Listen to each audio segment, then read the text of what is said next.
Hello, it is me. I'm not dead, I haven't had COVID, I just haven't been uploading videos.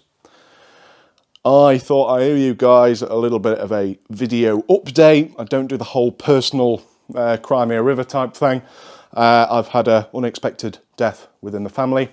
I've been working on some things off camera, including the house, and I have been making an urn.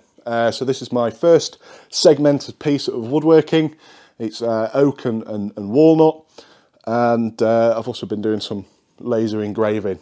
It's a project that very, very personal to me, and it's something that I just haven't really fancied sharing on the internet. Videos, I've put some photos up of actually making this on my Instagram, and I'll be uploading some more, but I just thought I owe you guys a bit of an update of where I've been and what I've been working on. And well, this is it. So I've had an unbelievable amount of emails and messages saying, are you coming back? What's going on? Are you alive? Yes, yes, and soon is the answer to those. So yeah, quick update. See you soon. Thank you.